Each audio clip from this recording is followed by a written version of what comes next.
আসসালামু আলাইকুম রহমতুল্লাহ ওবরাকাতু। আমি আজ আপনাদের সাথে শেয়ার করব ভুলে যাওয়া আবসার অ্যাকাউন্ট কীভাবে রিকভার করতে হয়, অর্থাৎ ফরগেট আবসার অ্যাকাউন্ট পাসওয়ার্ড কীভাবে রিকভার করতে হয় সেই প্রসেসটি। তাই চলুন কথা না বাড়িয়ে শুরু করা যাক। আমাকে প্রথমে প্লে স্টোরে গিয়ে আবসার অ্যাকাউন্টটিকে ইনস্টল করে নিতে হবে। আর যদি প্রথমেই থেকে আবসার অ্যাকাউন্টটি মোবাইলে থেকে থাকে তাহলে কি করতে হবে, আপনারা আবসার অ্যাকাউন্টটিকে ওপেন করে নেবেন। ওপেন করার পরে এরকম একটি পেজ চলে আসবে। আসার পরে লগ ইনে ট্যাপ করতে হবে। ট্যাপ করার পরে চলে আসবে এরকম একটি ইন্টারফেস।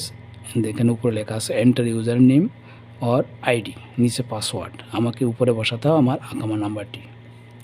আপনারা আপনাদের আকামা নাম্বারটি বসাবেন, যেমন 216796। বসার পরে এখানে পাসওয়ার্ড বসার কথা, কিন্তু যেহেতু আমি পাসওয়ার্ডটি ভুলে গেছি তাই আমি কি করব, ফরগেট পাসওয়ার্ডে আমি প্রেস করব। করার পরে দেখেন এরকম একটি ইন্টারফেস চলে আসবে। আসার পরে আসার পরে আমাকে দেখেন এখানে আইডি নাম্বার, আবার দ্বিতীয়বার আমাকে এখানে আইডি নাম্বার অর্থাৎ আমার আকামা নাম্বারটি বসাতে হবে। 2166097960। তবে এখানে মোবাইল নাম্বার আবসারে রেজিস্ট্রেশন করা যে নাম্বারটি আছে সেই নাম্বারটি এখানে বসাতে হবে। আমার কোড নাম্বার আছে, এখানে আমাকে বসাতে হবে 0 বাদ দিয়ে বাকি সংখ্যাটি বসাতে হবে। যেমন 0 বসালাম না, আমি বসালাম 5402999389।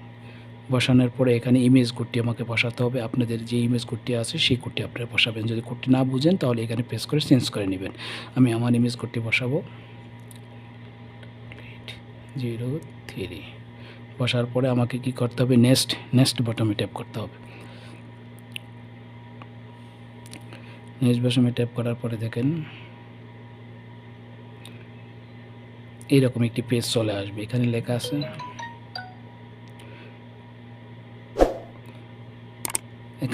Question select one. আমি যে কোনো একটি সিলেক্ট করে নিব। এখানে লেখা আছে সিলেক্ট ওয়ান এর পাসপোর্ট নাম্বার, এনি ডিপেন্ডেন্স, আকামার নাম্বার। আমি কি করব, পাসপোর্ট নাম্বারটিকে আমি সিলেক্ট করে ডানে ট্যাপ করে দিব। ট্যাপ করার পরে এখানে আমি কি করব, আমার পাসপোর্ট নাম্বারটি বসাবো। আপনি আপনার পাসপোর্ট নাম্বারটি বসাবেন।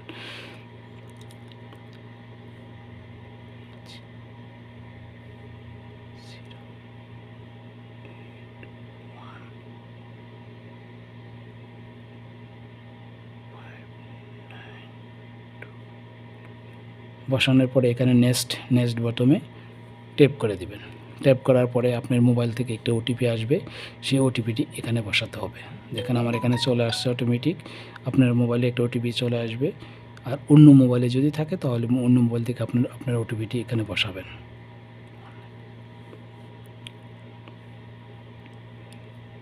8719। ওটিপিটি বসার পরে কি করবেন, এখানে ওকে বটনে ট্যাপ করে দিবেন। ট্যাপ করার পরে দেখেন এইরকম একটি পেজ চলে আসবে। আসার পরে আপনাকে কিন্তু এখানে দেখাচ্ছে আপনার ইউজার নেম, আপনার ইউজার নাম্বারটি কী ছিল। প্রথম তো আমি শুধু আকামা নাম্বার বসিয়েছি, আমি ইউজার নাম্বারটি জানি, কিন্তু এর সামনে কী সংখ্যা ছিল তা আমি জানি না। এখন দেখাচ্ছে এস হলো আমার ইউজার নেম। আর পাসওয়ার্ড যেহেতু আমি জানি না, আমি নতুন করে আমার পাসওয়ার্ডটি বসাবো। আমি নতুন করে পাসওয়ার্ড বসাচ্ছি। আপনারা আপনার ইচ্ছা মতন পাসওয়ার্ড বসাবেন। তবে পাসওয়ার্ড অবশ্যই 8 ডিজিটের বেশি হতে হবে। বসানোর পরে আবার কনফার্ম পাসওয়ার্ডে আমি বসালাম ক্যাপিটাল এ, স্মল এ, 102030। আপনারা আপনার চয়েস মতো আপনারা বসাবেন। বসানোর পরে এখানে ওকে বটনে আবার ট্যাপ করে দিবেন। দেখেন আমার কিন্তু the passport has been change successfully. Automatically আমার কিন্তু